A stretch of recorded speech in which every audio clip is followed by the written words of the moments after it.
Welcome back to the author's note. Today we're going to talk about shale.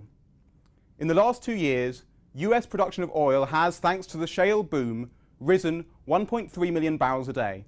That's equivalent to the entire production of Libya. The boom has revolutionized global oil and gas markets. It's also helping to spur a recovery in the US manufacturing economy.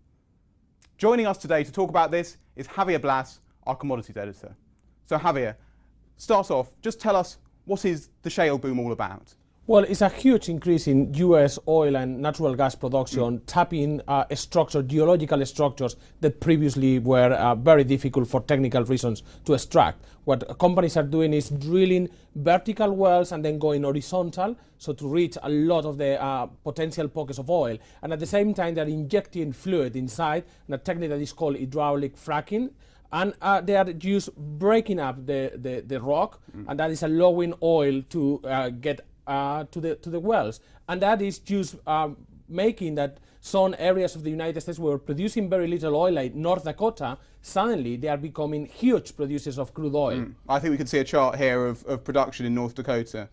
There you go. You can see in the last couple of years it's risen from only a couple of 100,000 barrels a day to more than 700,000. And as you say, the boom just started around 2008. That's the moment when oil prices hit $150. That spurred a lot of capital, a lot of new technologies going into the oil industry, and suddenly the result is that production in North Dakota is just going absolutely vertical, but the same thing is happening in other areas of the United States, including Texas. And how is this impacting oil markets? Because the last I read or wrote, the price of oil was still pretty high. It's above $110 a barrel. Well, international prices, so outside the United States, the price of oil, say the price of Brent crude, that is the global benchmark, remains very high. It's almost a year high of around $117. But if you look in these areas, like North Dakota, Texas, the price of oil is much lower. It's around in some areas $90, in some areas as low as $60, because this huge increase in production has, well, surprised the industry. There is no pipelines to take all the oil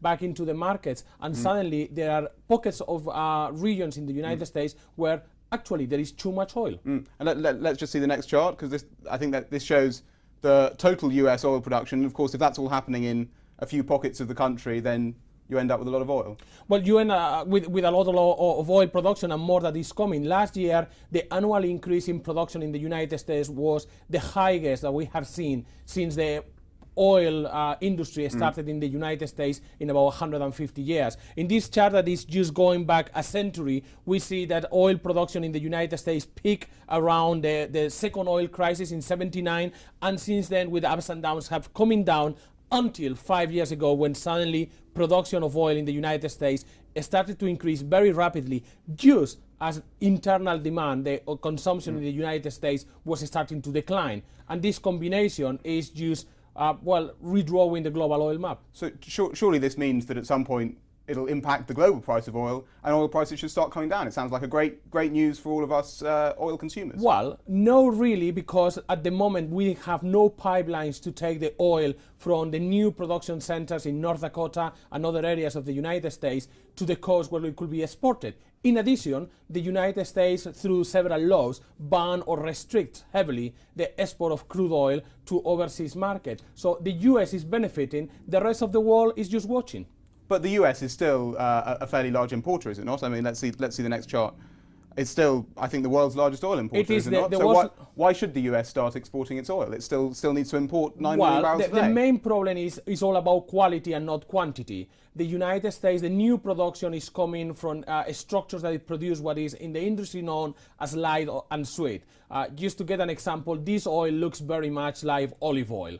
And US refineries are prepared to process crude oil that is of much lower quality. So we have a mismatch. This crude oil should be exported to Europe, where the refineries are prepared to handle this particular kind of oil, and at the same time the United States will continue buying crude oil from places which produce the kind of oil that his refineries are prepared to process, and that is mostly from the Middle East. But obviously that triggers a huge political debate in the United States. Thank you, Javier. Thank you. So the shale boom, creating a mismatch in global oil markets. Great news for the US, maybe not such great news for the rest of us.